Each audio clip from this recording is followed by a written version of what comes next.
I think we're living through a significant upshift in consciousness, and that can be scary, and there's a tendency to resort back to like the old ways. Yes, I think Bitcoin is a catalyst. It's clear to me, just based on my own personal experience. It was a catalyst for me, and talking to a lot of people, it's a catalyst for many people. So yeah, I think Bitcoin is definitely part of like a bigger shift. And there's other things happening too. AI and like all of these new developments, I think, are part of an upshift in consciousness, and Bitcoin is definitely a catalyst. And that's where I'm feeling there's an urgency here. And I think it requires each of us to get real serious about our own life, about our own time. Like what we do every day and every moment matters. And welcome back to New World in the Making. In this episode, I sat down with Matt. Matt spent most of his career in tech, but has recently made a powerful shift, now dedicating his time to supporting leaders and navigating transitions with more presence, purpose, and consciousness. We explored the deeper layers of what Bitcoin represents, not just as a technology, but as part of a broader systemic and inner shift. This was one of those rare conversations that felt raw and real, touching on our individual role in the collective change and the enormous potential that we actually carry when we align with it. So let's dive in.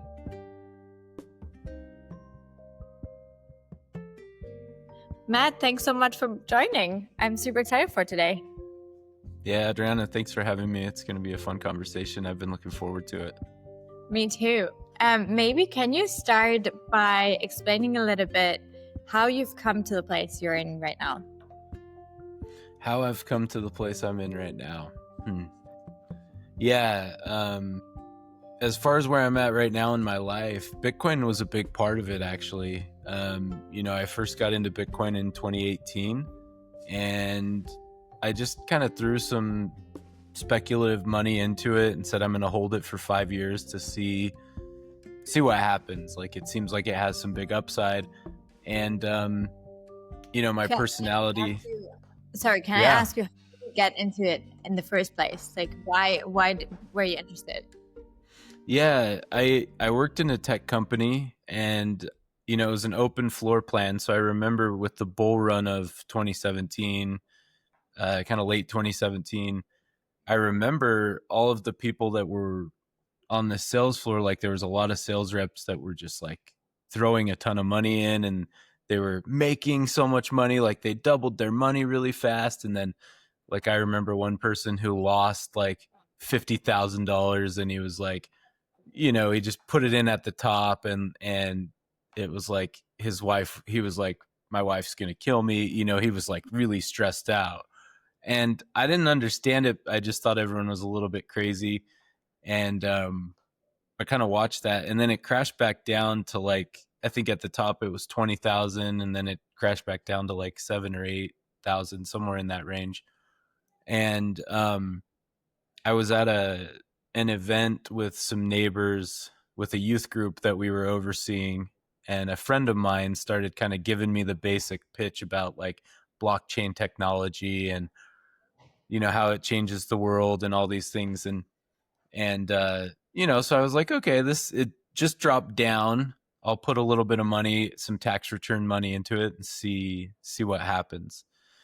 And my personality is, I tend to get pretty obsessed and go really deep on topics that are interesting to me, and that happened. I had like an hour-long commute to work at the time, and so I started to listen to a lot of podcasts. And my friend, he was sending me these like crypto podcasts that I was so confused. I couldn't understand what they were talking about. It was a foreign language, and I didn't understand why it even mattered.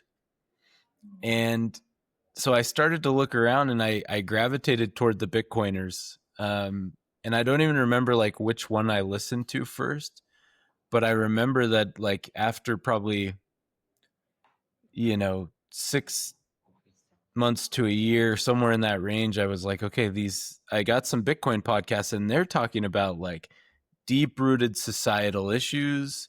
They're talking about money printing and inflation and the food supply and I mean, energy and geopolitics. And like, it was really stimulating.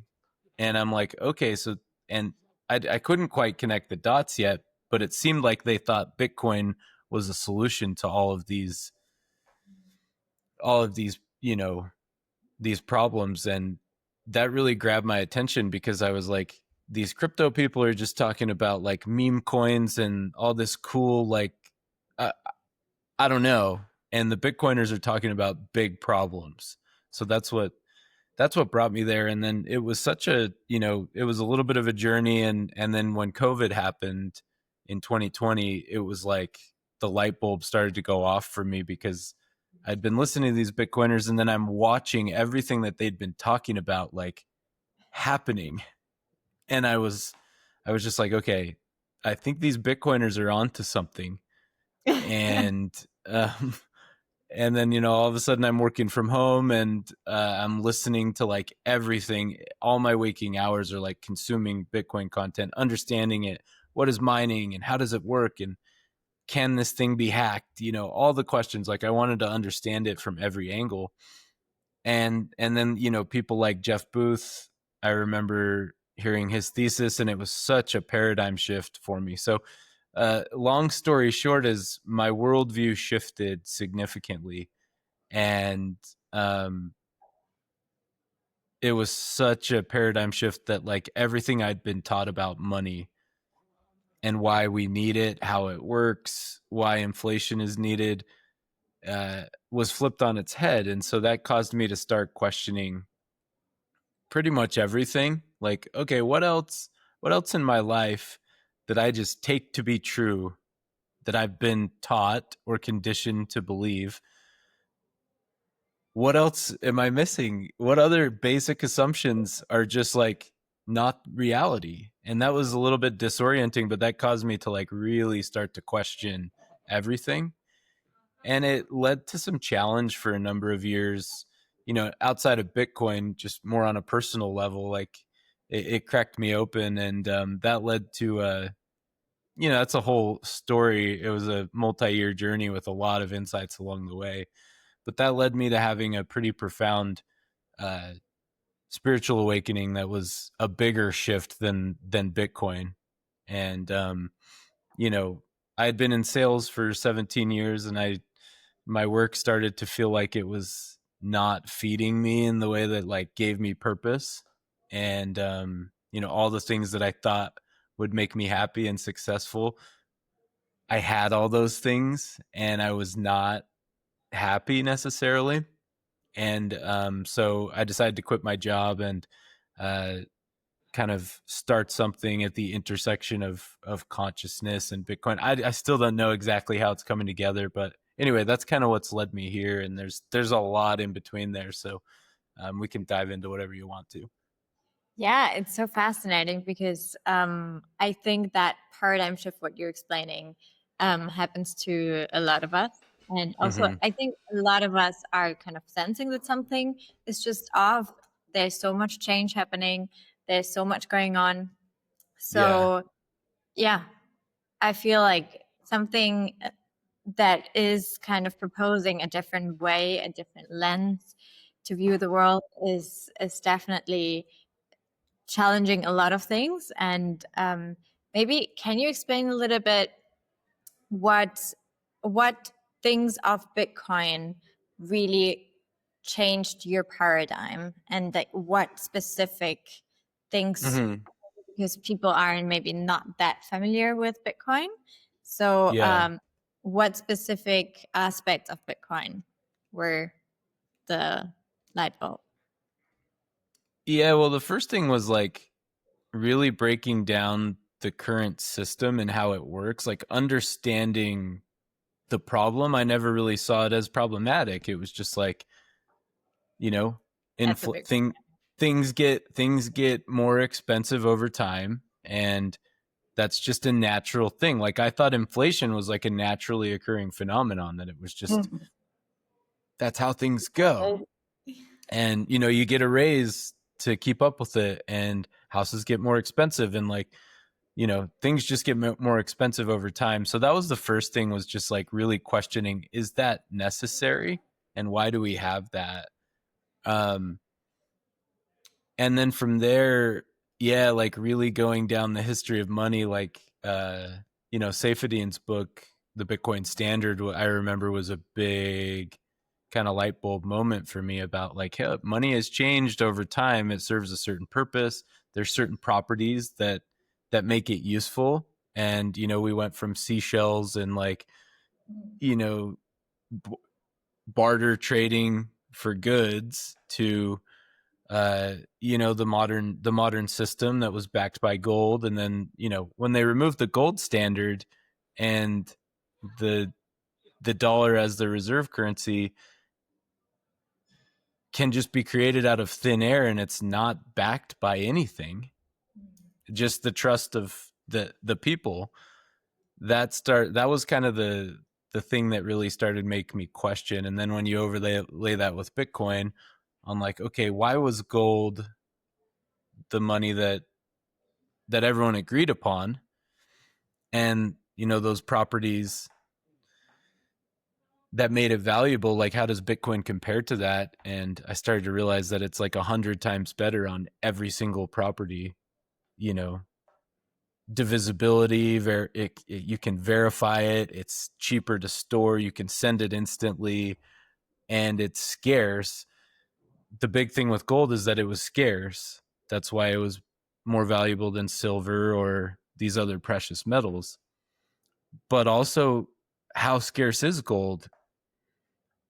Nobody really knows. How much gold is there? Could you tell me how much gold there is? Could I go verify that? No. So Bitcoin can do all of those things. Um, and the fact that it's digital for a world that's becoming more and more digital, it's native to the internet. So all of those things made me like just have a big paradigm shift, and see that like, hey, the world is changing rapidly. The internet changed everything, and really we're still really early.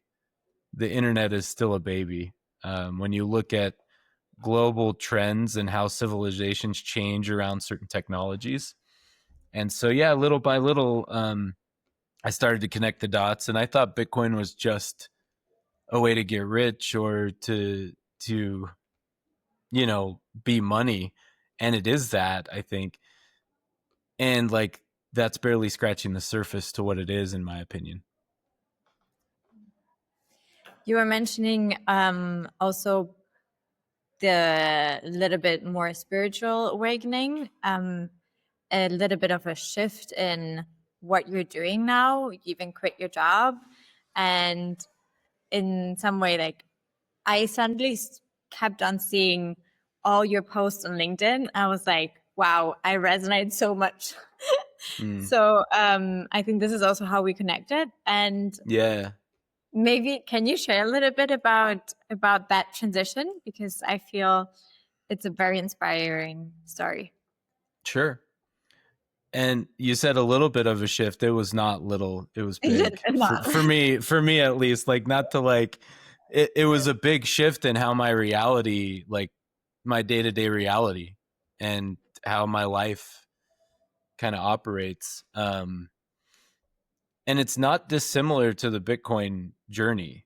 Like, Bitcoin was kind of that paradigm shift, and in many ways, I think Bitcoin is an ego test. Uh, because in order to get Bitcoin and to understand it, you have to be willing to admit that some of your assumptions and some of the things that you held to be true were wrong. And so, like, Yeah. that takes a certain personality, that takes a certain type of a person, and that's not easy to change and say, yeah, I believe this, and it's uh there's some truth to it, but it's different than I thought. So when it comes to like spiritual awakening and consciousness. I've studied a lot of the Eastern traditions, done a lot of meditation. I studied psychology in college, so it's always been a topic that's interesting to me. And I like to really figure out what's going on underneath the surface, uh, both in systems and in how my own life is operating. Like, I'm doing certain things, but like, what's underneath that's driving me to behave in certain ways? So Bitcoin kind of sparked something to where, I've always had pretty significant anxiety, um, since a pretty young age. And it manifested as physical pain, actually. That started in my like teenage years. I played sports and I played through a lot of pain. And I just thought everyone did it, that it was just normal. Um, and that's, I'm learning that that's not the case. Over, into my adult years, with all the responsibility that came with that, uh, having a family, like all of those things, my anxiety continued to build and my pain continued to get worse. And, I would visit a lot of doctors. I had pain from my head, my jaw, like all the way down to my feet, like pretty much my whole body, all the joints. And my nervous system was quite overwhelmed. And, I would go to doctors and try to figure it out. I'd spend tens of thousands of dollars on, specialists and neurologists and physical therapy. And like sometimes it would help a little bit, but my pain gradually got worse. And I came to this realization at some point that all of that was actually just a manifestation of an emotional war that was going on underneath the surface. That was just a symptom of something deeper. Um, and so over a number of years, I started to go inward, had a really overactive mind. That was my way of coping with this physical pain, was to like escape into my brain and not feel my body. And I feel like largely in modern society, we're overactive in our brains and we're not embodied. We're not tuned into our bodies very well. Trying to think where I'm going with this, but that yeah, that led to a lot of inquiry, into like the root of what was going on in my subconscious, in this war of like, what's anxiety was just covering some deeper things up that were like, you know I think on some levels too dangerous to like confront. Maybe in Mm, my younger years I didn't have the resources to like confront some of those deeper emotions, so the anxiety was wise. It was like covering something up. mm, And yeah, so through meditation, through going to therapy and different things, and combined with this kind of Bitcoin paradigm shift, I had this intuition that like, oh, mm, maybe my reality is just, there's other ways that reality could be if I like really examine these deeper undercurrents and underpinnings. Just like the existing financial system, most people aren't aware of the root of what is causing all of these issues, and they're just looking at the symptoms. They're looking at the war and all of this polarization, and that, in my opinion, is just a root of the symptom, or a root of the a symptom of the root problem, which is driving all of these other things. So yeah, over time I ended up kind of deconstructing a lot of that, a lot of really challenging work, and then that culminated in a about early 2024. I was on an airplane to go to a business trip, and then I was going on a vacation with my family, and it was like this new state of consciousness kind of crept up on me. And the anxiety either went away or was no longer a problem, and my body kind of released, and I felt like a peace at a really deep part of me. It's hard to describe in words, but um, and that state kind of continued for a number of weeks. and we can talk about kind of that experience. But it was it was a huge shift. Like my reality changed, um, and my question was like, "Is this my new reality?" And the answer was yes and no. And I find some Okay. parallels to Bitcoin actually within that Mm. journey. But anyway, I'll pause there. I've been No, going for a I'm little super bit. intrigued. I'm super intrigued. I think this is super fascinating. Um, in what way was it yes and no? So there's this as I studied like developmental psychology and started to understand what was happening from a consciousness perspective, children go through these shifts in development, and that's pretty well studied. There's a lot of new research that shows that adults continue to develop into new paradigms. They can hold more complexity, and there's new realities. And so, as I studied that, um, this particular shift that I went through was kind of a new shift to the operating system. So, uh, in the past, where everything had been driven by this egoic operating system, this story about who I am, the ego had been in the driver's seat. And this new state was less attached to the ego, and it was more just awareness itself was like the new paradigm that I was operating from, and that's why it felt so dramatic. Hmm. Um, but to stabilize into that being like the new driver, there's a kind of period of trying to get used to that. And so Hmm. I would go through moments of expansion where that was real for a week a few weeks at a time. And then my system would crash back to what it knows, to the old operating system. So it was about a year of like expansion, big, open, peaceful, and then a month of like crashing back down and all the old patterns still showing up. And so I compare that to like the way Bitcoin monetizes. If you look at the chart, like all of a sudden Bitcoin shoots up, it'll break through to some new level and poof, it's flying. And it's like, oh, is this our new state forever? Yes and no.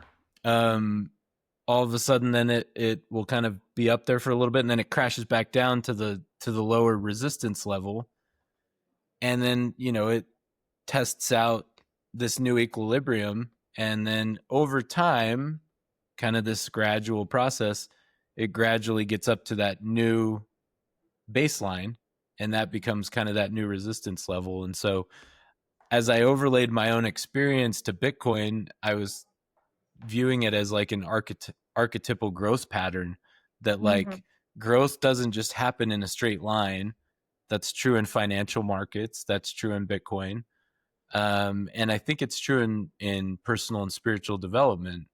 We can see what's possible with a breakthrough, but we can't just stabilize there without like really letting it into our system. And so that's what I dealt with for a year, was like this disorienting shift between this new paradigm and the old. And that's still happening, but it's less aggressive now. um Thankfully. It was disorienting for me, yeah. I mean, it sounds very much like that. And also, I guess for the family, for everyone around you, how did you deal with your environment? Yeah. There's a lot of juicy stuff to that question for sure. um yeah, like it was so disorienting to me, and over a number of years I was feeling an identity shift. Like it was this gradual identity shift. This had been going on for a number of years. I was less interested in the things I used to be interested in. My family's really into sports, and I just was kind of like, why are we doing this? Like, why does this matter? And it was weird because that had been like the thing that we connected on. Um, and all of a sudden, I didn't care. And that was a lonely feeling because that's what we connect on. And, you know, my friends and family are like talking to me about it, and I don't feel this connection. Um, and there was a lot of deep rooted emotions that were coming to the surface, and I needed a lot of alone time to kind of like process that. I spent a lot of time journaling, and you know, I have a young family. I have 3 boys. I have a wife, and you know, I was working full time, and there was like all of this going on, and so yeah, I like. Luckily, I was in sales, so I'm in a job where like I have some flexibility, and frankly, I was doing enough work to get by, and I was spending a lot of my waking hours at work outside of the like most necessary tasks, uh, reading and journaling and like spending time by myself. And so that created some friction at work. I was balancing a lot of things, and yeah, people could tell I was changing, and I don't think people quite knew how to react to it. Uh, and I frankly I didn't know how to react to it. It was new territory. I didn't choose this. It just happened to me. So yeah. Wow. And do you think that Bitcoin could be a general catalyst, maybe in some way, Hmm. for in general us as a society? Do you think we're ready? To answer the first question, yes, I think Bitcoin is a catalyst. Um, it's clear to me, just based on my own personal experience, it was a catalyst for me. And talking to a lot of people, it's a catalyst for many people. So yeah, I do. I think that you know, as I've studied these developmental models, these perspectives that individuals go through and shift, those same perspectives happen in the collective. They happen at like smaller levels within like, you know, an organization or a state or a country, and they happen globally. Um, so yeah, I think Bitcoin is definitely part of like a bigger shift. And there's other things happening too, AI and like all of these new developments I think are part of an upshift in consciousness, uh and Bitcoin is definitely a catalyst. So remind me the second part of your question. Yeah. Do you think we're ready? Because I remember also Yeah. I saw Yeah. a podcast you did, and with sorry, Breed what you love. yes, thank you. Yeah. Um, and you were mentioning the 5 levels of us growing as Hmm. individuals, collective, and I thought it was super interesting because, yeah, as a collective, seeing on maybe the consciousness that we are in, and then just also shifting all this time between different states, and then maybe fear jumps in, and then we forget that we were actually already enlightened. And then we are Yeah. already back into the fear mode, and oh my gosh, there's so much change happening, and AI, we're gonna Yeah. all die, and you know. Hmm. So I thought it was super interesting. And are we ready for everything that's happening, or maybe is this exactly the right time for us actually to maybe enable that consciousness development? Yeah, so like other answers, I'll say yes and no. So and I'll get into why with that. Yes, You know, please. I compare it, I very much like the business that I'm building is called the Liminal Leap. And you know, for those, and I'm not sure if you're familiar with the word liminality is basically this in between kind of liminal state where the old is passing away or has passed away, and the new hasn't arised yet. It hasn't birthed yet. So it's this in between moment. And I felt that in my own personal life. Like as you go between like a big identity shift and a growth edge, like the old has to pass away and something new has to arise, but there's this stage in between where it's kind of in between. And so I feel like collectively as societally, the world, we're in a pretty massive liminal moment. I don't know that everyone's totally tuned into it, but in my opinion, the old system is already dead or it's dying. Like it's past the point of saving.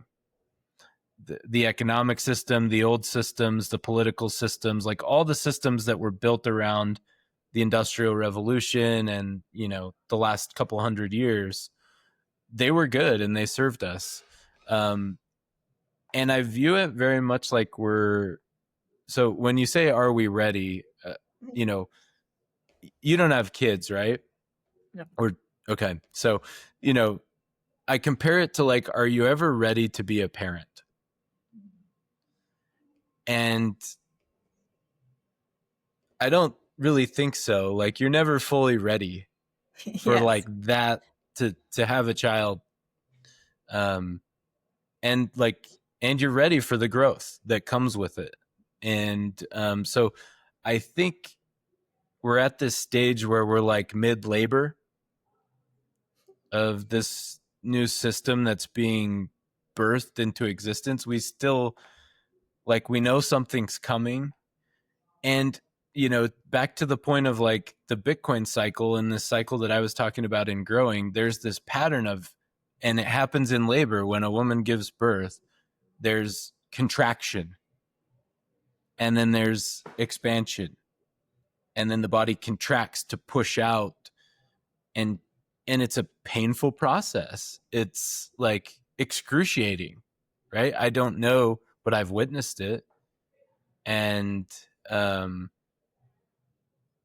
just because it's like super painful, it doesn't mean that it's bad. It's like allowing this process of beauty to emerge. Like the birth of human life is so miraculous and so amazing. Like, it gives me goosebumps. It gives me chills. I love how beautiful the process is. And the world is right in the middle of it right now. We're right in the middle of something old has passed away, and we're going through these expansions with all of the possibility and the contractions of fear of like, ugh, I want to go back to what I know. I want to go back to the way things are. That's more certain, because like, where is this going? I have my inclinations, but I don't know.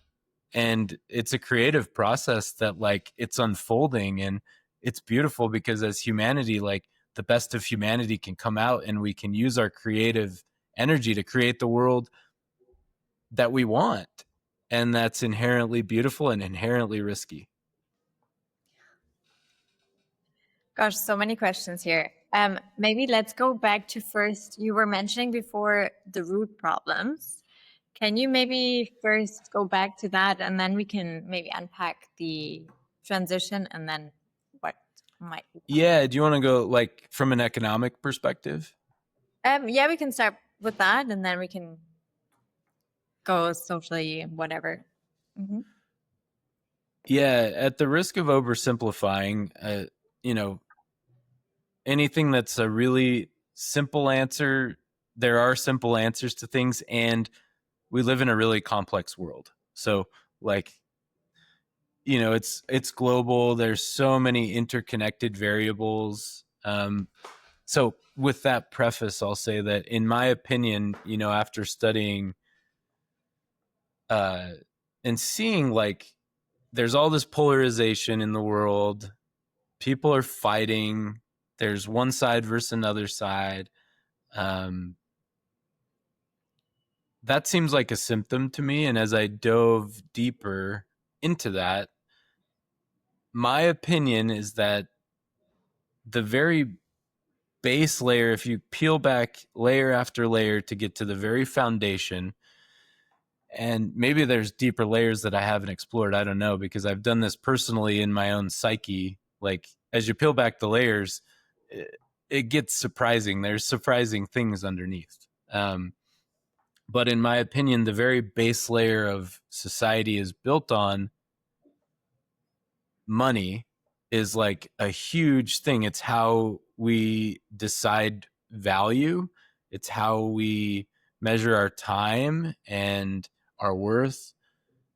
There's problems with measuring our worth in money. I think that's this whole other psychological thing where we've gotten to the point where that's where we get our value, where inherently, like, I don't think that's what gives humans inherent value, is like what we do or how much money we make. But that's baked in to our consciousness.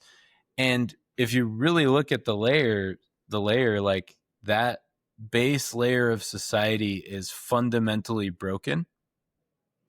It is based on theft.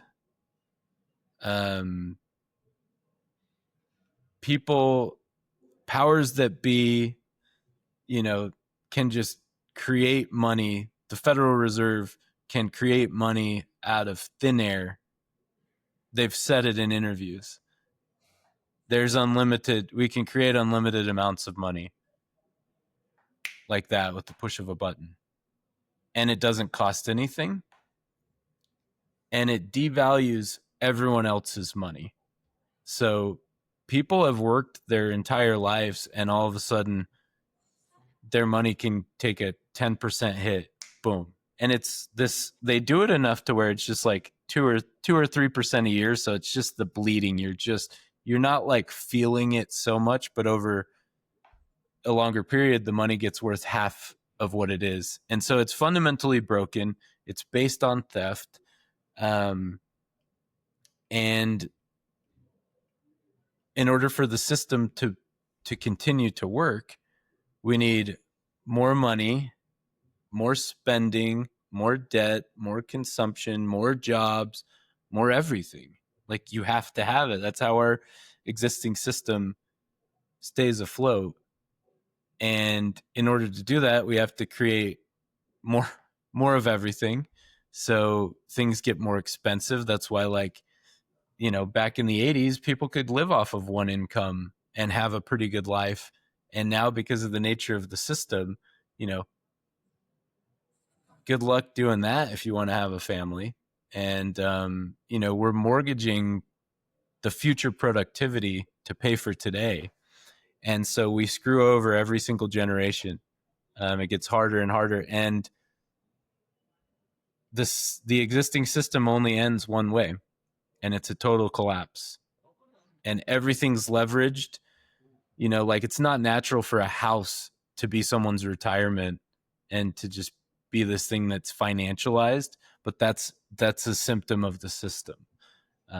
So yeah, the very root problem is that money can be created out of nothing, and it devalues everybody else. So what if we could create a system that removes the government from that? They can't create more. There's a level playing field. And all of the problems, I think, most of them are downstream from that, from the money. Pharmaceutical companies, all of it. Who's closest to the money printer can change the rules. Like, they can make the rules to line their own pockets, and it leads to wealth inequality. It leads to all sorts of problems within our lives. So yeah, fixing the money, separation of money and state, and getting a money that can't be corrupted and that there's trust and that you can verify seems really important to me. And after studying it for 7,000 hours, I think Bitcoin is that money. It's very interesting hear your perspective on it, because I think we sometimes forget the most obvious. And I mean, in some way, everyone knows it, right? That money controls the world, and we all are working for it. We are, all doing everything for it. And you're spending all day money, you're working for it, money's everywhere, right? So, but then we never really question, what is money? What is money? Yeah. Yeah. So it's very interesting to hear you talk about that is probably the root cause. and root problem of a lot of the suffering today. Yeah, and like the money itself, and then combined with like human consciousness and uh you know basic human nature that's driven by greed and by fear. And so one, the money is fundamentally broken, and two, the people that are running it are programmed on fear and greed and um not love and compassion and everybody. So like it's not just the money, it's also money is kind of a function of our consciousness and our own values. But leveling out money to where people, like, the incentives of the system line up with human nature to like help everybody. That's what I think Bitcoin does. That's the genius of it, is the incentives for everybody are to play by the rules. Like you're more incentivized to play by the rules of Bitcoin than you are to try to break it. And that's why it has the network effect that it does. There's a lot of details to that, to why that is. Um, changes the rule. It changes the rule. It changes the game. Can you go a little bit into that? Yeah, sorry. How it changes the rules, and like why is it that the incentives are lining up with more human compassion? Yeah, I mean there's a whole bunch to that, but the basic premise is that, like, and I don't know that it is, like, that's a big jump to say that it is encouraging compassion. I think there's a few steps to get there on why it, like, downstream leads to that more, but I don't think Bitcoin itself leads to compassion necessarily. It's a protocol. It's like, does the internet lead to compassion? No, but the incentives of Bitcoin are such that it creates a world where more people um, don't have to be as greedy, and it can be a paradigm shift, and there can be more abundance. So it creates more circumstances for that to happen. But the network itself, like if you wanted to attack Bitcoin and go in and hack the network, you got to have 51% of the network, which that was much more likely 10 years ago that someone could go hack the Bitcoin network, right? And steal coins basically, or rewrite the blockchain. Like, in order to do that, you'd have to have so much electricity and so much hardware. It would be a massive level. Like, I don't even think you could do it, and the world would see that you were doing it, because you would have to mass get so many of these. And if you had that much resources, electricity, cheap electricity, and all of these miners, like, you're more incentivized to just play by the rules of the network and mine Bitcoin with that energy, and you get the Bitcoin. Because, like, the best thing that you're going to be able to do with that is to go in and, like, rewrite maybe the last 3 or 4 blocks with, I don't even think you could do it, but like that's all you could do. And so the incentive is such that if you have that, even an actor that's acting in their own best interest to try to get the most amount of money, the rules are set up so, like, they're better off just playing by the rules and mining Bitcoin with that energy, and then that fortifies the network and creates this loop effect. So that's the genius of it. And then, my thesis for a long time has been, as long as Bitcoin stays decentralized and secure, it becomes the global reserve currency. I don't know when, but it's an inevitability. And if that happens and you get governments out of the business of monetary policy and they can't change how many units there are, and it's a fixed supply of 21 million, that changes the whole incentives of how government works. Like, if you can't create more money just because, you can't go fight a war. And if you are going to fight a war, like, print money, you can't print money to fund a war, that's all we do. And it's because we have to print more and we have to stimulate the economy. So, like, all these wars are a function of the money. So if you can't print the money, you better have a damn good reason to go kill people.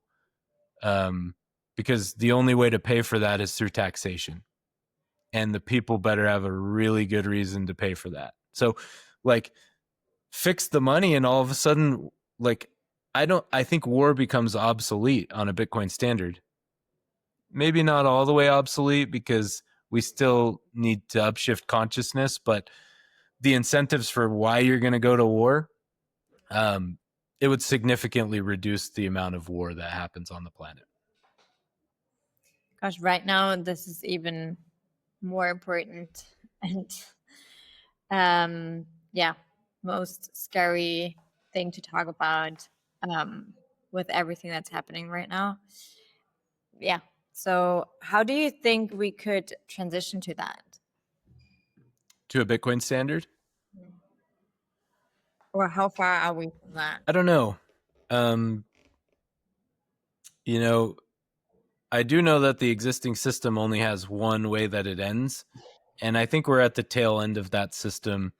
We're going to see more inflation. We're going to see more volatility within the system. I think that's a given. All of the things that are happening within Bitcoin, like, we need, I don't think Bitcoin is ready yet.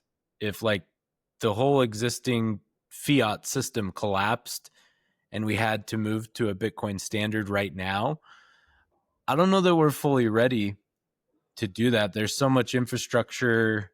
I mean, we live in this global world where everything's interconnected, and, you know, so the transition to a Bitcoin standard inherently is going to be volatile, just like upshifting consciousness to a new operating system is. It doesn't, like, in my own experience, it didn't just happen and doesn't just happen overnight. It's like, it's challenging, and there's going to be learning curves, and there's, unfortunately, like, the next 5 or 10 years, I think, are going to be really challenging.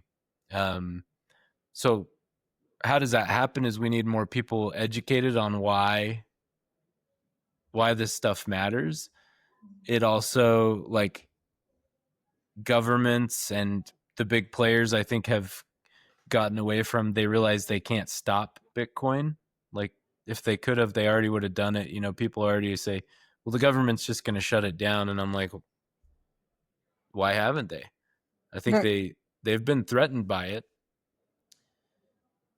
We are seeing now that, like, Wall Street and governments are trying to co-opt Bitcoin, and they're trying to, we've got these ETFs and all of these big players getting involved, and they're trying to hold all the Bitcoin, which, there's some benefits to that because it enables more people to get access to Bitcoin and number go up. But also, it's a risk because, all of a sudden these ETFs and corporations are holding all this Bitcoin. Like, I think it's important that individuals learn about Bitcoin and actually, like, don't, like, the whole point of Bitcoin, in my opinion, is we don't have to trust a third party. We don't have to trust a bank to tell us that they actually have our, like, you go to the bank and you put your money in the bank, and if everyone tried to go get their money out of the bank, they don't have the money. So it's just an IOU. Is it really your money? And so with all of these ETFs and all of these other things, like, people are trusting a third party because it's convenient, and it takes away some of your risk, and you're uncomfortable. Like, becoming your own bank has its own challenges and its own risks.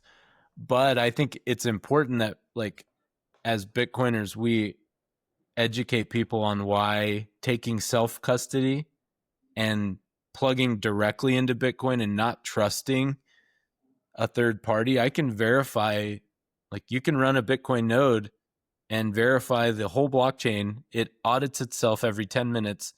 You can make sure that, like, you have a record of every Bitcoin and where it is, and you can do that on your own, and nobody can stop you. You can plug into the network and run your own node. You can take custody of your own Bitcoin, and like, you can verify it,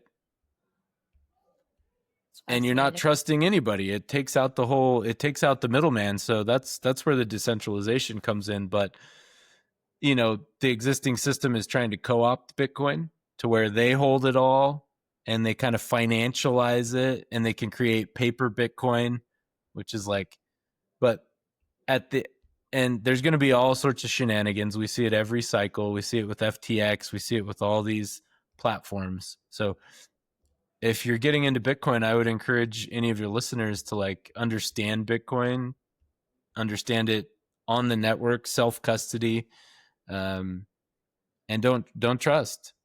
And if you do, just understand there's some trade offs. It might make sense to some people, but at the end of the day, I don't think that all of these government co-ops of Bitcoin will work, because they did it with gold and they co-opted gold, but gold isn't easy to custody like Bitcoin. Like, it's not easy to take. If you have a whole bunch of gold, it's not easy for somebody to like get it and put it in a vault. Like, how there's so much that goes into that. And if people realize that I can take self custody of my Bitcoin and I can do it instantly for really cheap, and I don't have to store it anywhere, like I just have to have 24 words. Um, so ultimately, I don't think the co-opting of Bitcoin will work, but Yeah. there's a lot of people going to get wrecked. Yeah. And what do you think with AI now? How is that accelerating the transition? How is that combined with Bitcoin changing the rules of everything? So this is part of Jeff Booth's thesis that really changed the way I look at Bitcoin and the existing system. Yeah. Are you in line with that? Yeah, yeah, same, 100%. And yeah, it really completely changed everything for me. Right. So we have this existing fiat system that we've talked about. It requires more inflation, more debt, more consumption. It's also funny. I love this that Jeff brings up. It's like people talk about climate change and they want to fix climate change, and all of their existing fixes are like, let's just throw more money at it. Like, they try to fix it within the existing system that requires everyone to consume more and more and more forever. And like, you can't fix climate change within the existing monetary system. You can't do it. It's the cause of climate change. Like, it is why, like, the very incentive. So anyway, we have the one force on this side of it that's inflationary. We need more everything, endless consumption, endless growth. And then on the other side of it, we have this deflationary force. And I agree with Jeff that the true state of the free market is deflation. And then, we have this technology. Yeah, yeah, go ahead. Sorry, just can you explain that? Because I think it's a big boom, very disruptive thought for a lot of people. So maybe can you just briefly explain that? Which part do you Deflationary want me to force, explain? like the deflationary force, like that suddenly Bitcoin is, or in general, like Right. technology. Yeah. So I think probably the easiest access point for most people is to just look at AI. Mhm. Um, it's pretty clear that AI is not going away. It's starting to get more and more powerful. I'm always kind of blown away at what we can do with it. Yeah. Um, but like, AI, it's making things cheaper. It's making things more efficient. It's taking jobs away. Like, what it used to take 10 people to do, you can have one person doing it with the right AI skills, depending on the job, right? So, um, technology over time makes things cheaper. Like, we see that in certain like televisions, as the components, as we get better at making them, and it costs less money. Back 20 years ago, maybe 25, like, the high end flat screen television was very expensive because it was new technology, and it, only the rich people had these nice televisions. Now you can get televisions that are way better than those ones 25 years ago, 80 inches. I mean, and they're like, TVs have gotten cheap. You can get a nice TV for what, 400 or 500 bucks, and and that's even measuring it in dollars that are inflating. So imagine, so yeah, it's such a paradigm shift, and I think technology in a world where money is built for the deflationary age, things just get cheaper forever. Um, that's the paradigm shift that I'm talking about. Like, Jeff Booth makes the claim, and I agree with him. Like, we could work 10 hours a week right now on a Bitcoin standard and have more abundance than we have. And I believe that, but we've been programmed to think that that's not possible, and that everything has to get more expensive.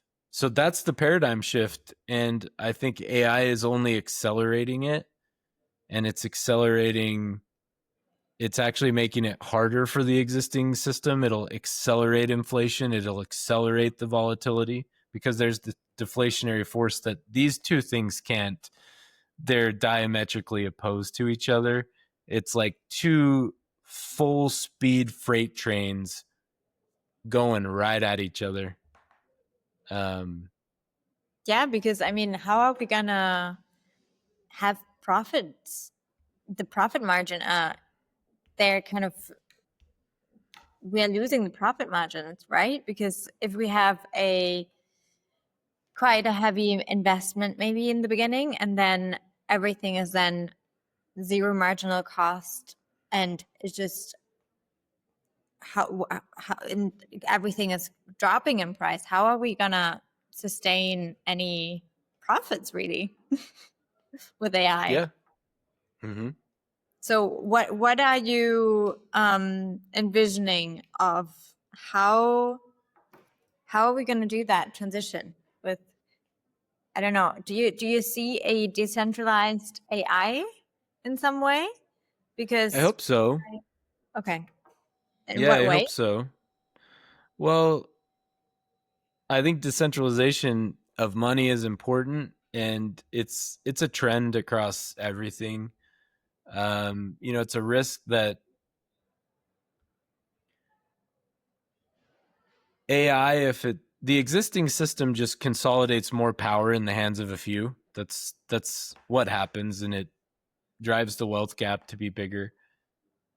Um, we have these AI companies that, yeah, I mean, there's a few of them that are big that everyone uses, and there's a risk there, because even a small bias, they can kind of start to program how people think, and so that's a risk.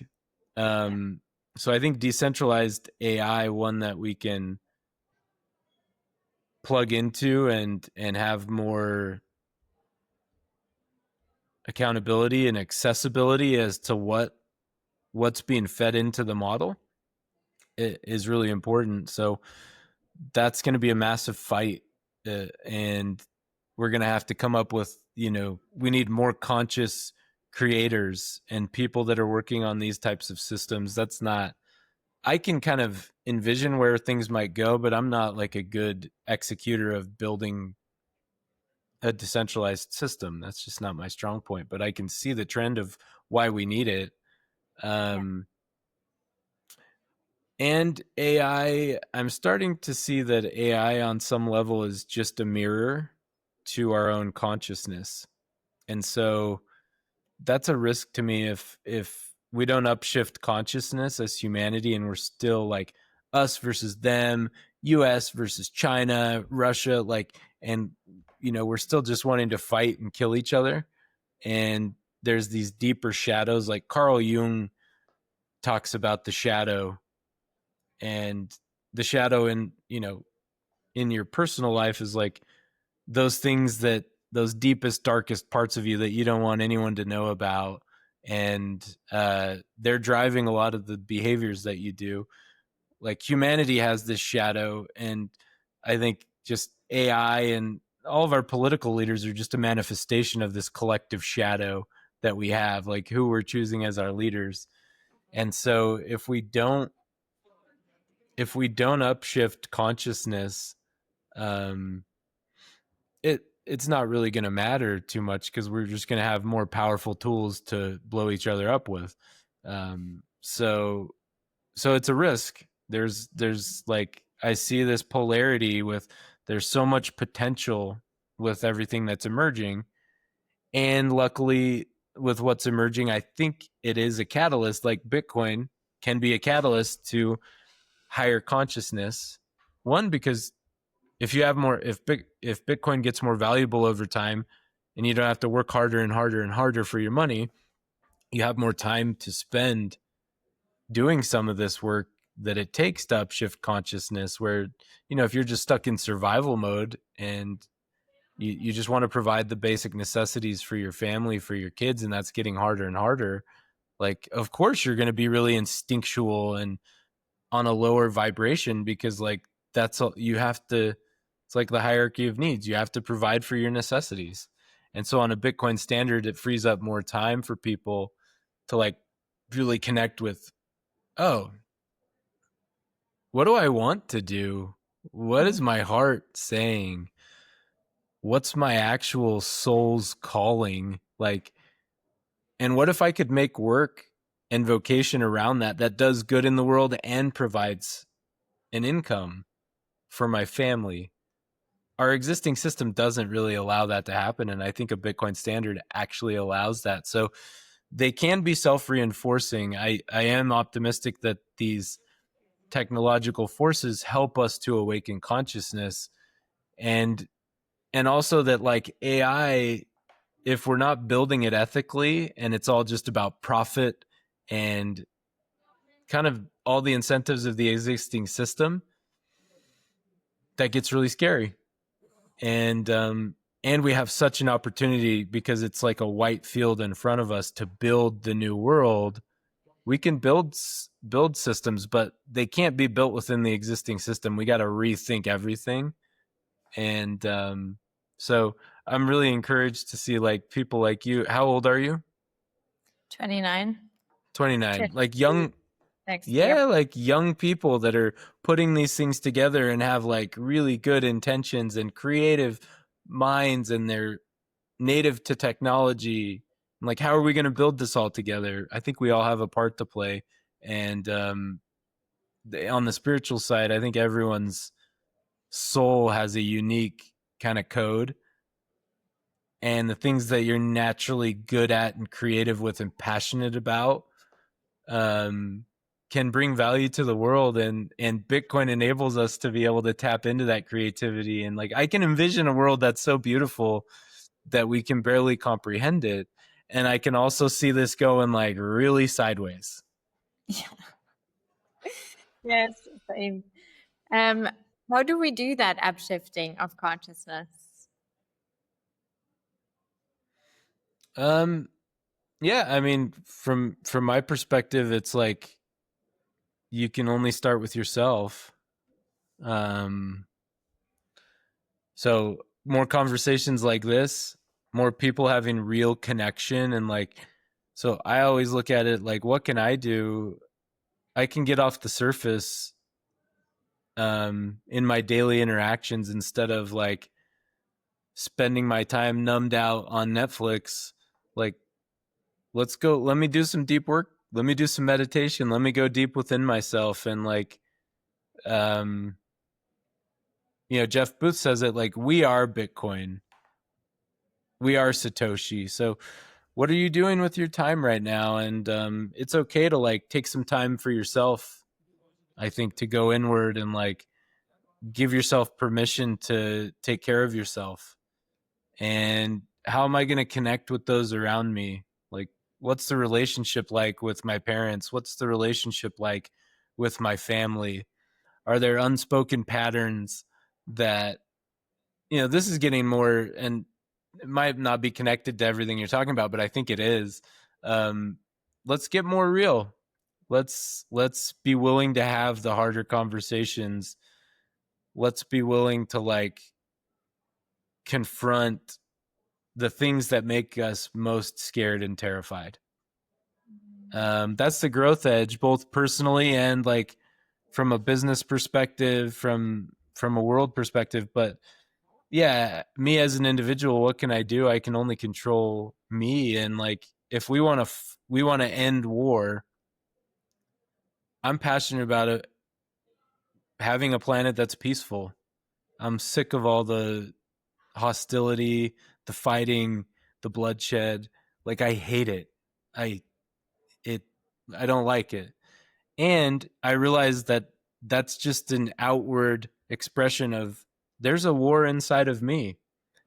And so if we want to fight, if we want to change war on the outside and have a peaceful world, let's look in how am I playing into that? You know? And in my world, like when somebody comes and, you know, wants to fight about Bitcoin versus crypto, am I fighting? Am I turning that into a fight because I want to be right? Like, if we're doing that, we're doing the same thing we're talking about. So, how can I have love and compassion and respectful debate that's coming from a real place of like, you know, I care about people, and yeah, we might not see things eye to eye, but like Bitcoin maximalism gets very combative. And I think we can become more mature in how we do that. And sometimes, you know, the hornet's nest is a useful way to go about it. There is some benefit to that, but if it's coming from a place of like I'm right, you're wrong, and that's the only reason we're arguing this, that like that's a perpetuation of why like Donald Trump and whoever, we're right, you're wrong. Here's a border, and I'm gonna blow you up. Like, how do I do that? Am I doing that with my wife? Am I just trying to be right? Um, yeah, let's reevaluate everything about what we're doing, because that's the only way to generate meaningful change in the world is like right here, right now. What can I do? Wow, I think this is so powerful. And this is, I've been talking a lot with my dad about this as well. And he always was also encouraging to, yeah, I mean, it's exactly what you're saying. It's a mirror of the outside world inside of us as well. So, Yeah. um, and the other way around, it's just like we're all part of this, right? So, Yeah, totally.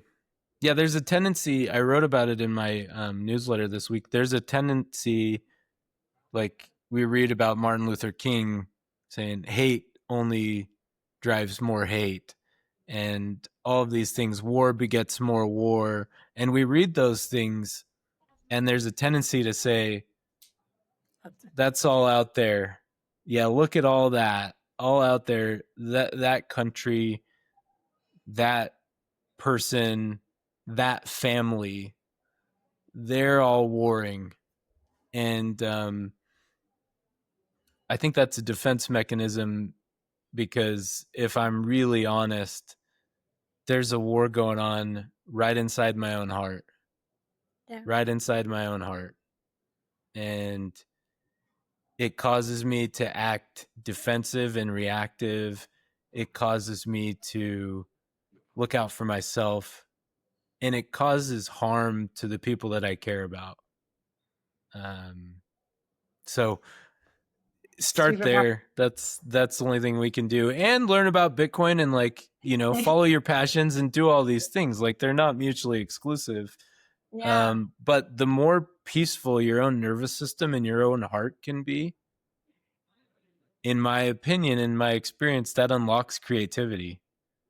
Because if you're at war within your own self, you can't tap into those creative powers. So like do some of your own inner work and follow all your passions, and when you're not perfect, like give yourself some grace. Because this easily can turn into, oh, I'm not good enough. So um, it's all good. Like, and we have some room to grow. There's a paradox here. Yeah. I love that. And you also mentioned earlier permission to give yourself some permission to figure all these wars out inside of you, do these things. And I Yeah. love that paradox.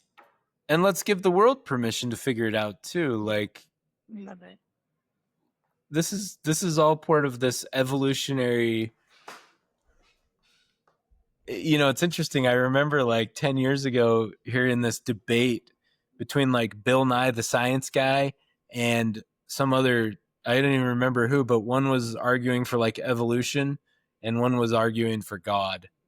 And I don't know, this is just my own personal opinion about, and whatever God means to you, whether it's the divine, the universe, like there's a bunch of different names for whatever that is. I'm not super married to like my construction of what God is, but I don't think those two ideas have to be separate. I think there is a divine force that's also like engaged in this evolutionary process to see what can emerge because it's beautiful and it's open ended and it's part of this natural process. And so I view this process that the world's going through, and I think it's um, I think a lot of things are converging. I don't know that we've lived through a time where the shifts are going to be as big as they are the next 5 or 10 years. Like you talk about the printing press, some of those times in history where things shifted and because of this new technology, like the whole world was shaped. I think the period we're living through is even bigger than that. And I think it's such a beautiful process that we're watching to emerge. So, yeah, like what part can we play in it? And recognizing that it's fraught with beauty and danger. Like when I first went down the Bitcoin rabbit hole, I got really pessimistic. Um, my worldview was just like, oh, it's doom and gloom. And on some level, I think I was projecting my own anxiety and my own inner war out into the world. I'm becoming much more optimistic about that. And I want to be careful because I do unfortunately think that the next 5 or 10 years is going to lead to a lot of loss of life. I hope we can minimize it, but kinetic warfare, destruction, it's and I'm also so optimistic about what can be birthed out of it and what can emerge. And I think there's space to hold both. Um, and we need everybody, all hands on deck with all the gifts that they bring uh, to Yeah, bring because humanity together. Yeah. yeah, no, because I was about to ask you now, what kind of skills do you think we need with AI? Because I think sometimes we might be going down that rabbit hole of Bitcoin, of AI, and be completely what you were saying, pessimistic. And I love that we're just projecting our own fears, insecurities, everything completely into all that. Yeah. But then also, okay, so if AI is going to be tens, thousands of times smarter than me and even more creative, super good at everything basically that we are trained to do, what kind of skills, purpose, how am I still going to be motivated to do all these things? What's going to be important? Yeah, maybe what's your take on this? I think we need awakened, loving human hearts. Like, that's what we need. We need people that are connected to source, that their nervous systems are calm. Like, it's interesting that AI is becoming really smart at like all of the thinking processes, and there's limitations there because they don't have intuition. AI doesn't have intuition. It doesn't have like it can't read a room and it can't feel what a human heart feels, so it's limited. um but like most of our work has been around like the intellect, and AI is becoming much smarter from like a mathematical programming, deductive reasoning perspective. So in a lot of ways the human brain is becoming obsolete if it's just the brain. And in many respects I think we've created this economy where we worship the intellect, we worship people who are smart, and all of a sudden if you're outsmarted by these machines, what is our what is the differentiator? And it's a heart, and it's a body, and it's a nervous system. And we live in a world where our nervous systems are fried. We're in totally overstimulated. We're consuming more information, and we have more dopamine whenever we want it than humans have ever had in the history of our species. We're not wired for this. It's no wonder that like we're anxious, we're depressed, and then you add all the food that we eat and all of those things, like no wonder we are going crazy. So like it's but Yeah. but it's such a cycle that we're stuck in. And speaking from my own experience, like I resort to eating crappy food when I'm stressed. That's like so wired in, and breaking those habits is really difficult. But I really think that what we need, it's not a skills thing. We have skills in technology. We have all the skills in like social media and all of these foundational things. We need more connection. We need nervous systems that are calm, that aren't reactive, that aren't defensive, that aren't stuck in fight or flight, like that are threatened by everything. We need nervous systems that are calm, that are connected, that the brain and the heart are working together, that your body is working together. And when you do that, you can connect to your deeper purpose, and you can see that, like, oh, there's nobody else on this planet like me. I'm one of one. And I have gifts that I can bring that are beneficial. And some people, it might be creating a decentralized AI platform. And other people, it might be just raising a child with total and complete presence. And other people, it might be playing a sport, or like, I don't really care, but like, let's do it with intention. Let's do it where it's coming from a deep part of us. Um, and it's not just like survival. I have to do this to make ends meet. Um, yeah, let's live up to our potential. And like, I really believe that we are the supercomputer. Like the technology, sure, it's really cool that we can push a button and you're in Spain and I'm in the US and we can just like talk. Totally amazing. And look at this body that we have, like the technology that we have, this brain. That's the marvel. None of this other technology is even close. And when we tap into some of these other capacities outside of the brain, when you're connected to your heart and to your nervous system, there's other realities, and we're all interconnected. And there's so much more going on. We have so much more latent potential that I think if we can get out of our heads, this is where the Eastern Buddhist traditions, some of these Eastern traditions, they've been talking about it for centuries. Drop down into your body, into your heart. And modern science is showing that the body and the heart have capacities that like we're not taught and we're not tapped into. So what can happen when we tap into that?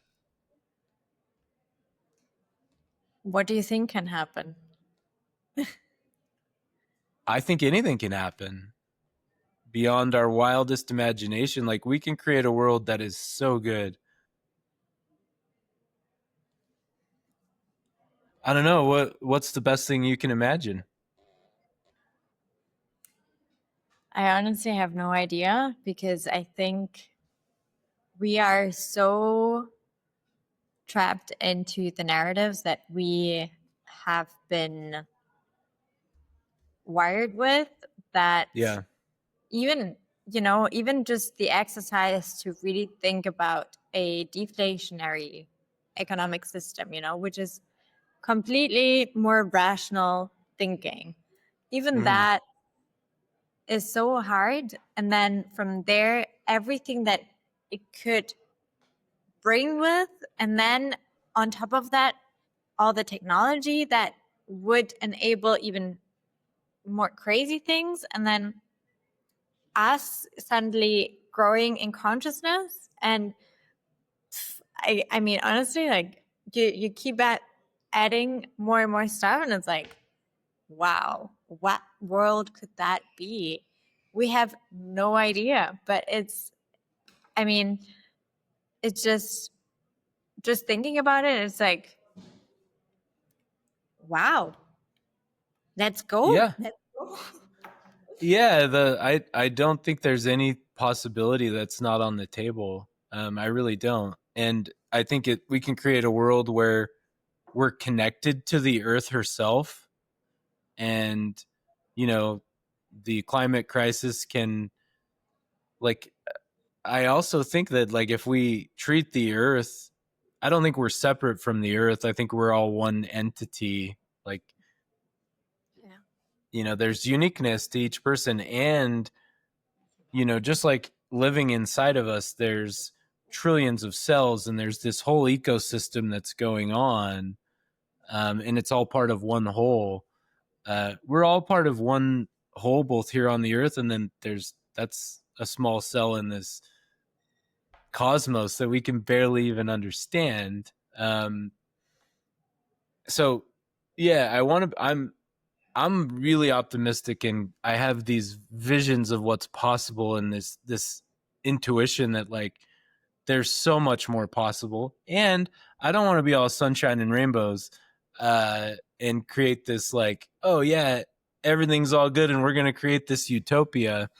Um, Everything has its opposite, and with more creative potential and potential that humanity has, on the shadow side of that, there's just as much potential for destruction. And that's where I'm feeling there's an urgency here, and I think it requires each of us to get real serious about, Yeah. our own life, about our own time, like, what we do every day and every moment matters. Like, I don't know what you have. It's Friday evening for you, right? Um, I don't know what you're about to go do, but, like, the the quality of your attention and how you engage with the people that you're with tonight, that matters. Yeah. And the quality of attention and love that you give to yourself, if you're spending time by yourself, that matters. It really does, and it has ripple effects out into the world. So Yeah. all I we think have is this moment. Yeah, and I'm really inspired by the conversation. Thank you for your really no, good I love it. questions I there. love it. I really do love it because I think we forget how important we are sometimes and how insignificant we are at the same time. Like the Yeah, ego thing of yeah, like how totally. insignificant we are as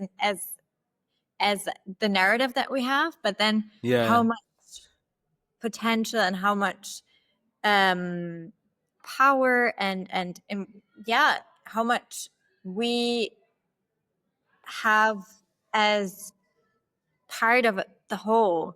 And I think this is super important that you're pointing this out because I think this is part of the big issue here as well, that we don't believe that we can affect really anything or that we don't change really anything. And what am I here anyways? So, but yeah, I totally agree with you. It's a ripple effect, and also if we are elevating in some way or another consciousness, like it's just a collective consciousness that we are elevating together, right? Yeah. Yep. Yeah, totally. And it feels like there's a shift happening to me. Um, I have a lot of these types of conversations and I'm continually kind of blown away. I think we're living through a significant upshift in consciousness, and that can be scary, and there's a tendency to resort back to like the old ways. So, Yeah. yeah, giving ourselves grace and just making sure that the more conscious we can become, the less like just blind like social media scrolling, numbing out on Netflix, all of the things to not, and if it's painful, that's okay too. Like I actually think that's where the growth is. So like I get why we turn to all the things that, oh, I don't have control, it's not on me, it's just the world is the way that it is, but there's a reality here that um the outer world just mirrors our inner state. Yeah, I 100% agree with you. And I love how you also connect it with our own body and how we embody everything and how much we're coming back to the bodies since we have so much AI, tech, all that. They don't have the body aspect. Zach Bush talks a lot about this as well. Yeah, yeah, I love Zach. Yeah. Okay. Great. Yeah. I But now was I'm curious the connection you're making. Yeah. Yeah, no, because I just heard a lot from what you were saying. It kind of reminded me of what he always was talking about and how just witnessing beauty embodies us and connecting back to our internal body as well is just so powerful. So yeah, super powerful. Yeah, the body is very powerful, and you know, that's the other thing. I'm optimistic on medicine. Like I think Western medicine is also fundamentally broken. It's all symptoms. So just all the topics we're talking about with the financial system and symptoms versus like getting to the root. Um, I think medicine is largely missing this perspective. Like, like in my case, I went to all these doctors over the years and they would try to manage the symptom, whether it was do these exercises or, wear a guard for your jaw or take this pill for anxiety. And none of it really got to the root. And I'm starting to notice that a lot of the root was actually um, in the psyche. Yeah. And the body was just creating symptoms to distract me from going into the psyche, because it's like, no, that's too dangerous, that's too scary, don't go there, no, no, no, no. So let's create this jaw pain or this tension, because that will keep you distracted and not going into the source. And so I think medicine, like psychosomatic medicine, is a trend where a doctor, sure, all of the modern science that we have about the physical manifestations, those are real. And like if we can get doctors to be more integrated with some of the psychological and psyche elements to how those two things work together, um, and getting people to come back to the body more. Like before we prescribe a pill, how amazing would it be if a doctor just said, okay, first, before we try any of this, let's get you 30 minutes of sunlight in the morning. Let's make sure you're getting 8 hours of sleep. Let's clean up your diet. And let's make sure you have a connection with a relationship with somebody like that feels meaningful. And then let's try that for a few months and see how you do. Before we, I don't know, it Yeah. seems like common sense to me, but Yeah. No, I would love to see more of that for sure. and I think Bitcoin helps with that, because I think the money itself is driving the incentives to big pharma, the food supply to like keep us just sick enough to where they can profit off of us. And so it like I don't think Bitcoin and these topics we're talking about, it might be a big leap for some people that haven't made the connection. I just talk about it cuz I just it's all connected to me. I don't Same. see them as separate things. Yeah. And if you fix the money, but that's why, Bitcoin is such a paradigm shift that spending 100 to 200 hours to like really just a- ask questions and dig deeper to see where it takes you is Yeah. meaningful. In Chat GPT now, you can just ask it questions and you can learn really quickly. And then, yeah, if you want to go down some other rabbit holes, the consciousness one, like who am I? What's this story I've created? That's a whole other deeper, more fulfilling rabbit hole, and they have a lot of parallels. Yeah. And now that we're already on that topic of the rabbit hole of consciousness, what is your new program about? I think you're doing that deeper inner work with leadership. Is that right? Yeah, yeah, yeah. It's interesting. Like I quit my job 4 months ago or so, and just seeing what emerges. I naturally gravitated toward like coaching. Um, as I look back at my life, like the last number of years, I was coaching already. Like at work, people would come to me with their problems. It's just kind of I'm yeah, it's part of my gift. I'm intuitive. I can relate to people, and I can see what's going on under the surface, and I care, and I'm really empathetic. So, as I quit my job and was feeling called to like use my gifts and do everything we've been talking about to create the type of work that I love, that I'm passionate about, and I can have an impact on the world.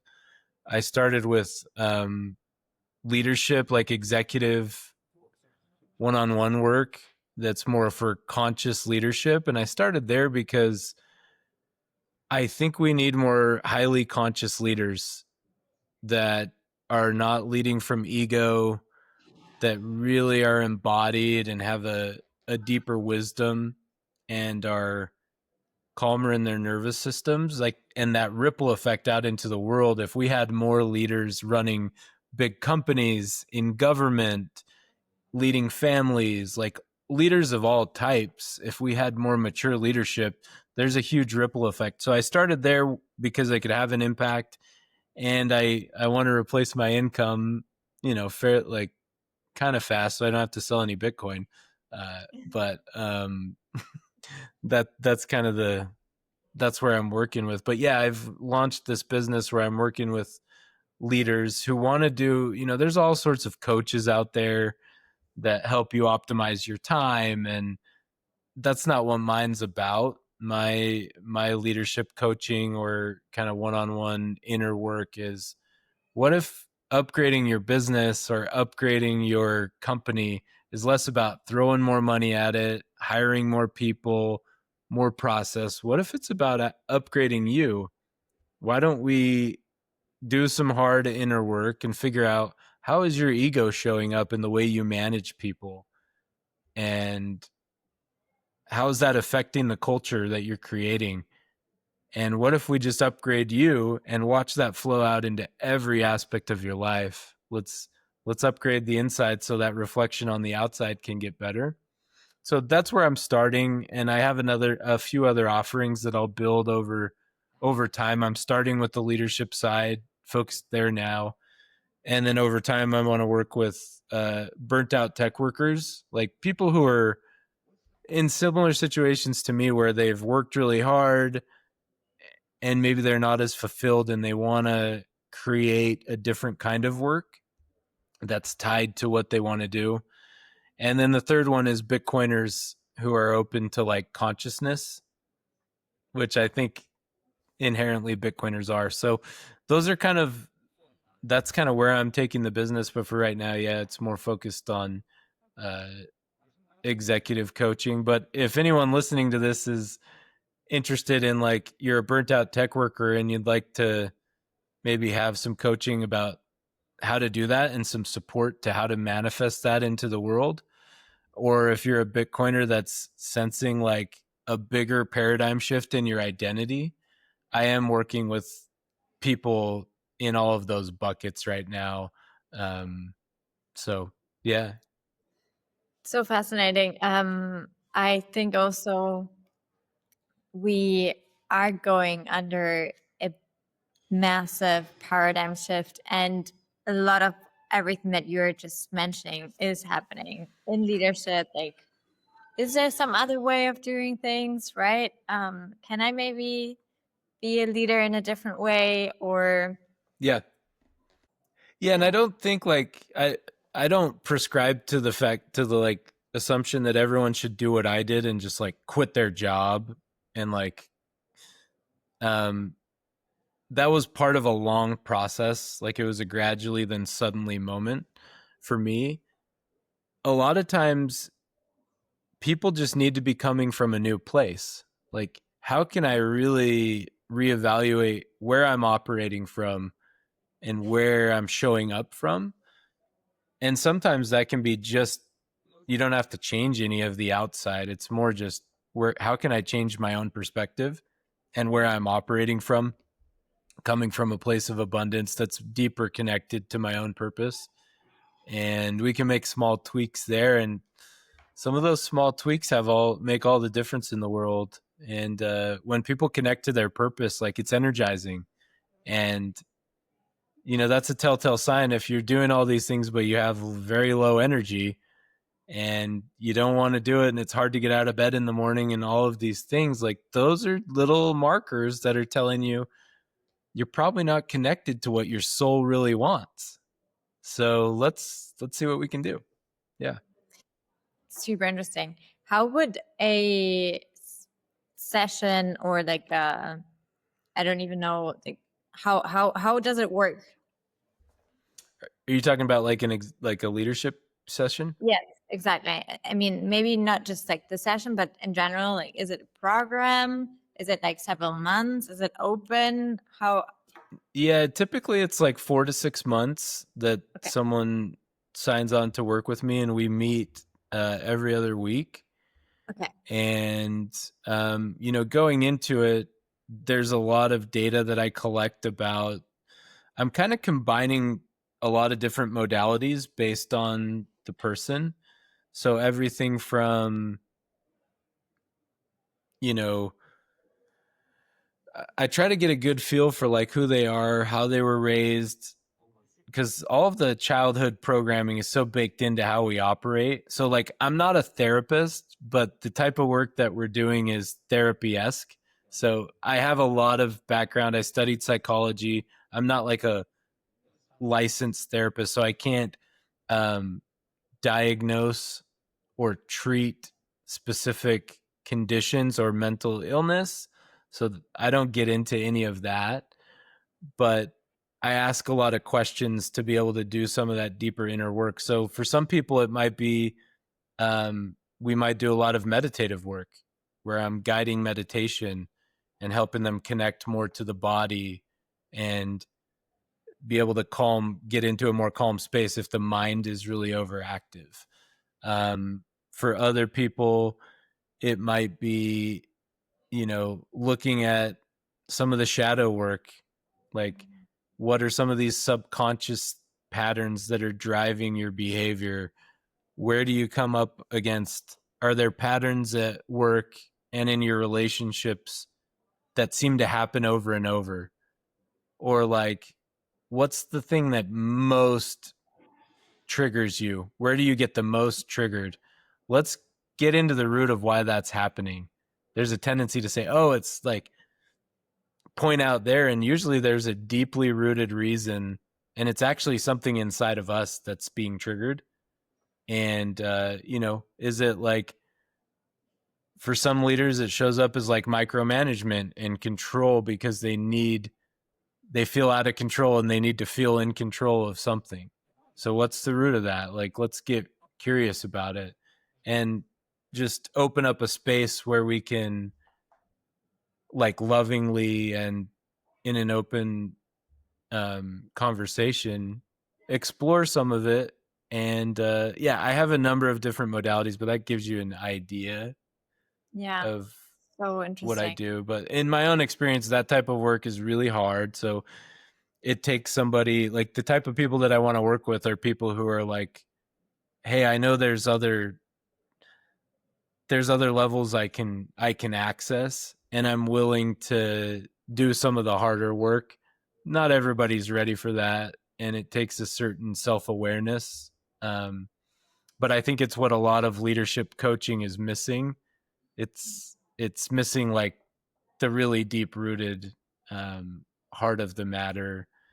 And yeah, I have enough life experience where through painful experience, uh, I've seen it in action, and I've been through a lot of deeper exploration. And so, my life experience has given me a certain medicine that I can help and provide to the world. And yeah, hopefully it leads to people showing up more authentically. And um, yeah, it's just one person at a time. Yeah. I can imagine it being very hard for people to also open up and be vulnerable. Yeah.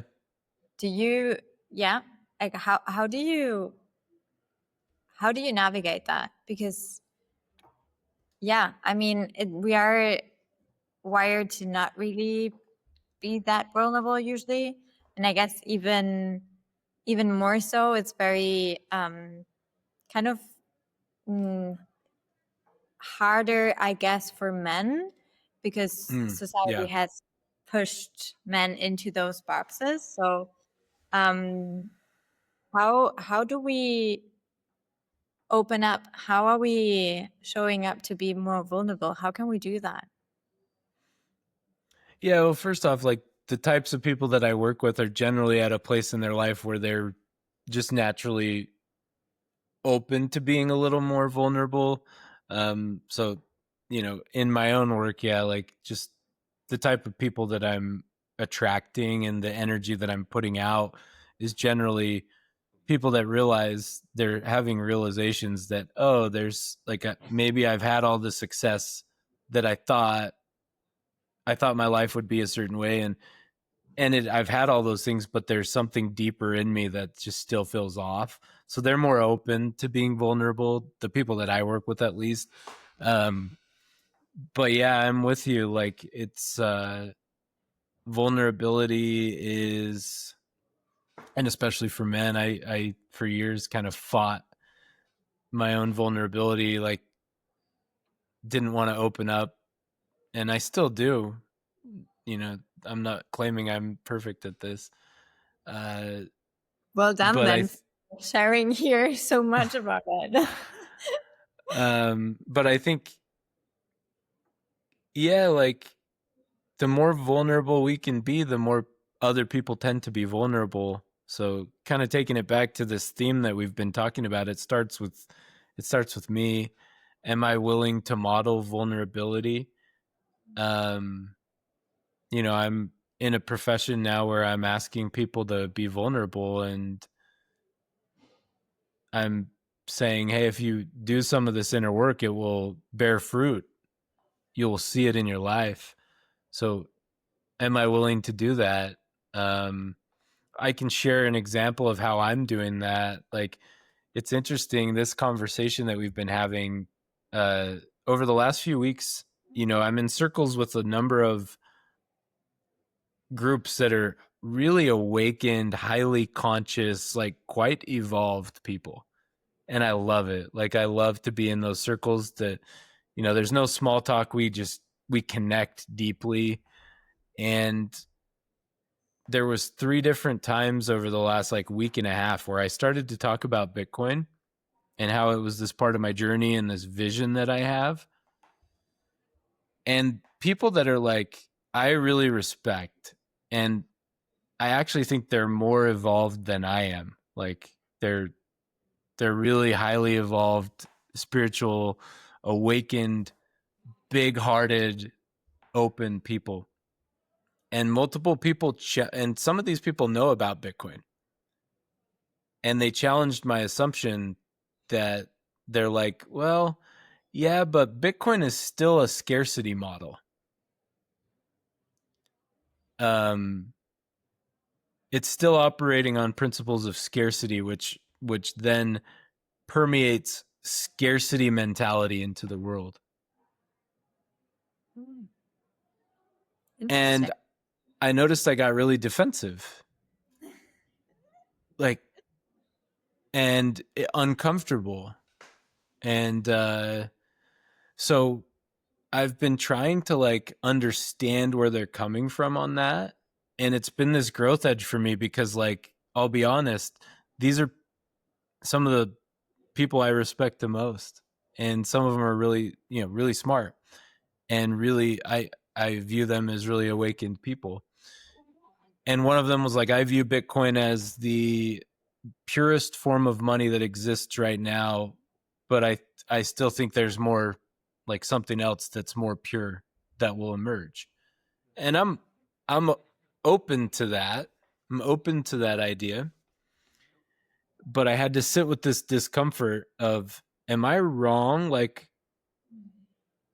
because even Bitcoin, like, let's be honest, if that becomes the religion and we're not willing to even shift our paradigm and check our own assumptions, that can be problematic. But as I've gone deep into it, I might be wrong and I might have blind spots. And I hope I'm open to being challenged, because I just want what's best for humanity, like genuinely.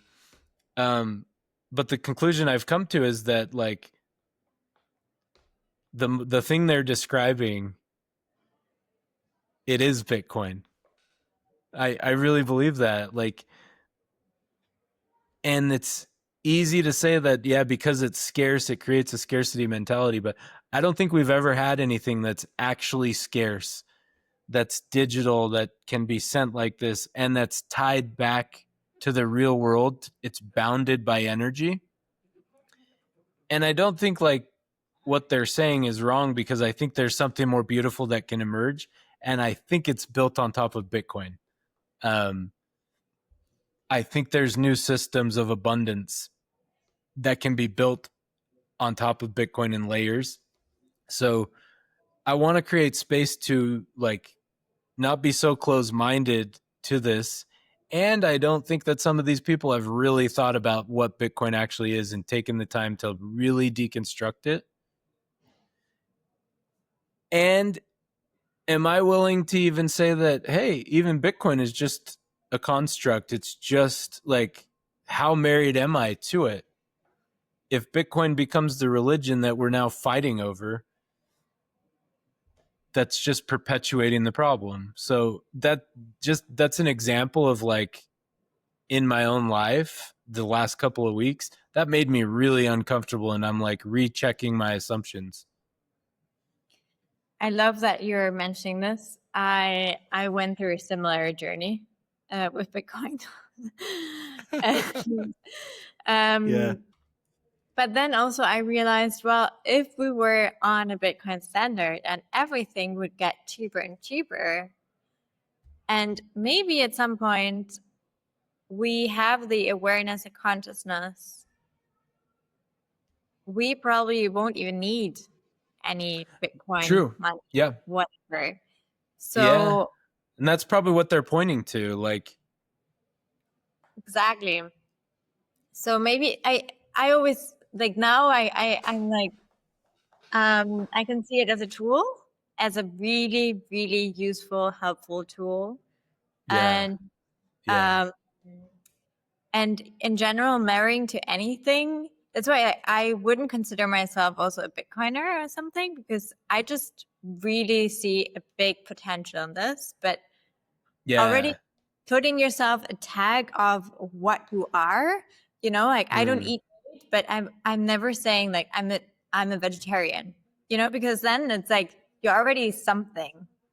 And that's already Yeah. part of that narrative again. And it's like, It's marrying to something, and like it's kind of putting you into a box where you can't really change your opinion anymore. And it's just, well, is it that important? Is our opinion that important at the end of the day? Is it? Or, you know? Totally. Totally. Yeah. And I fall victim to that. I think I'm learning in this journey of consciousness that uh, everything's kind of a story. And some stories are really useful.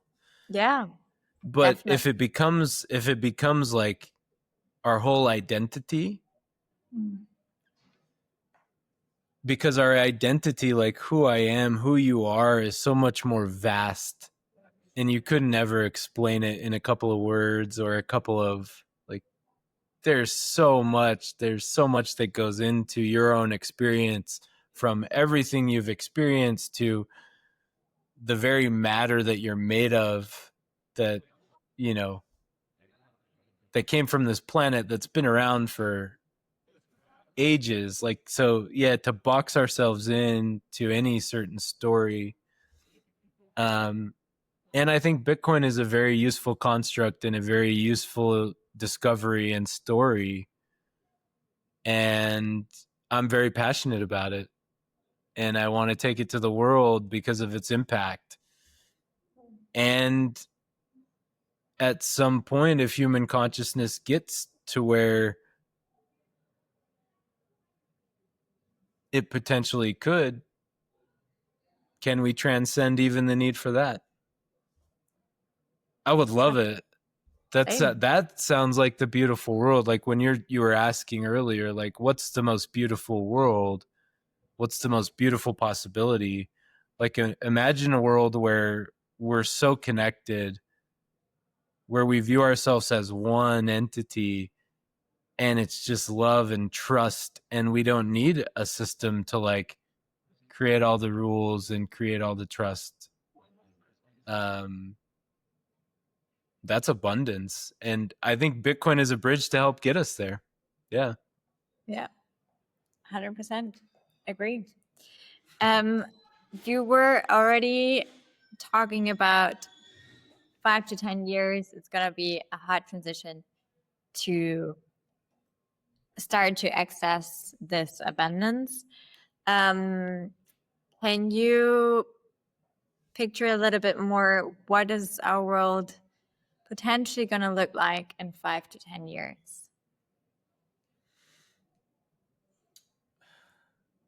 uh Hard. yeah, that's I have a lot of thoughts on the topic. I think the most useful thing to say will be, I think we're going to be really surprised at what the world looks like. I think it's going to look so dramatically different, especially 10 years from now. I think 5 years from now, my gut is that you know that'll probably still be kind of the height of the the breakdown. Um, and I could be off here. This is just, I've read a lot about different models and kind of my own intuitive sense, but yeah, I think the next 5 years are going to be extremely challenging. Um, and I think in 10 years we'll be starting to see more of the emergence of what's coming out of the crisis. Um, I think I'll keep it about that vague. Great. Perfect. That's about all I really have as far as like, No, we I could go get down a lot of rabbit holes there, but that's my general kind of macro view. Yeah. no, I get you. It's very hard to even envision tomorrow. um, Yeah, so and I have a lot of thoughts on the topic. I don't want to say I don't. Yeah, I think just with the length of the conversation we've been having, and kind of just to concisely say my where I think we're going, that's where I'll leave it. Yeah. perfect, perfect. And going towards the end, what is your feeling with this new world in the making? Like maybe 1, 2 words, something that comes up for you right now. Yeah, I think it's the age of abundance. I think the age of abundance is what we're about to live through. I'm really grateful. I'm just grateful to be a part of it. I'm kind of blown away at the moment that we find ourselves in humanity. Sorry, I know you asked for 1 or 2 words, so I can No, no, no, stop. please. No, no, no. If it's more, that's great. Please. Yeah, I think abundance, gratitude, um, yeah, humility, and I feel urgency. I feel an urgency personally, and I feel the urgency picking up, the types of conversations that people are waking up to and feeling the moment. Um, this is where we see what humanity is made of, and I think we're more capable than we give ourselves credit for. And I'm really excited to see what we build together. And I'm just inspired to have conversations like this. You know, these are topics that I've been mulling on for a number of years now. And this wasn't the type of conversation that was going on a couple of years ago, and it's starting to become more the norm.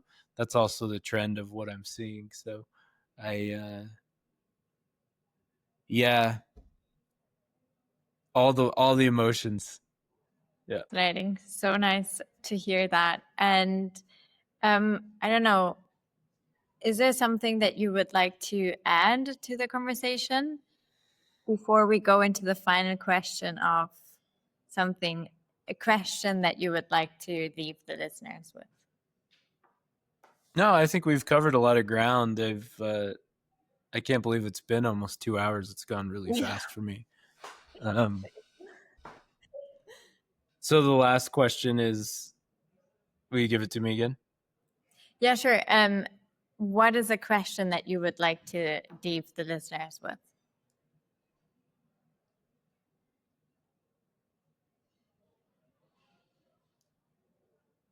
I think just the question of how can I meet this moment with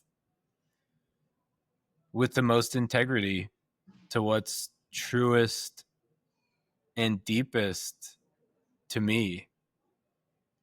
Every moment. Beautiful. And my experience is if you can do that, if you can live from that place more often, uh, your life gets more beautiful, and in turn, the whole world is blessed. Yeah. Thank you so much. This is a wonderful way to end it. And yeah, really enjoyed it. So thanks a lot. Yeah. Thanks, Adriana. Appreciate it.